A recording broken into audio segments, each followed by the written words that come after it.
బాబీ అయితే తన రూమ్‌లో ఒంటరిగా కూర్చొని ఆలోచిస్తూ చాలా బాధపడుతూ ఉంటాడు. అసలు మా అమ్మ ఎవరో నాకు తెలియాలి అని చెప్పి అనుకుంటూ అలా ఆలోచిస్తూ ఉంటాడు. అది చూసి అభి అయితే ఏంటి బాబీ ఇంత డల్‌గా ఉన్నాడు, నేను అడిగితే చెప్పడు, ఒకసారి ఝాన్సీ దగ్గరికి వెళ్ళి అడగమని చెప్తానని చెప్పి ఝాన్సీ దగ్గరికి వెళ్ళి జాను అక్కడ బాబీ ఒంటరిగా కూర్చొని ఏదో ఆలోచిస్తున్నాడు.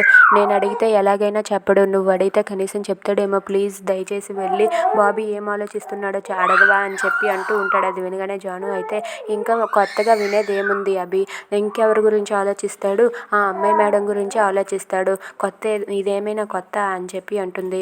ఇక జాను అయితే నేను కూడా అడగను అని చెప్పి అంటుంది. ఇక అభి అయితే బాబీ దగ్గరికి వెళ్ళి ఏంటి బాబాయ్ ఏమైంది బాబాయ్, ఎందుకు అంత డల్గా ఉన్నా చెప్పు బాబాయ్ అని చెప్పి అంటూ ఉంటాడు. దాంతో బాబీ అయితే ఏం లేదు అబ్బాయి, అదేమీ లేదు నార్మల్గానే అని చెప్పి అంటూ ఉంటాడు. ఇంతలో అక్కడికి జాను వచ్చి అభి ఇదిగో మోనిత, డాక్టర్ మోనిత నీతో కొంచెం మాట్లాడాలంట అని ఫోన్ ఇస్తుంది. దాంతో అభి అయితే ఫోన్ తీసుకొని అక్కడి నుండి వెళ్ళిపోతాడు.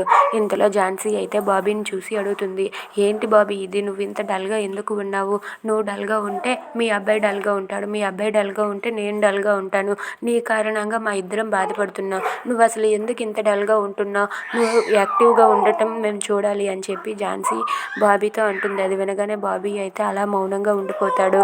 నువ్వు మా అసలు అమ్మ కాదు కదా అని చెప్పి తన మనసులో అనుకొని బాధపడుతూ ఉంటాడు.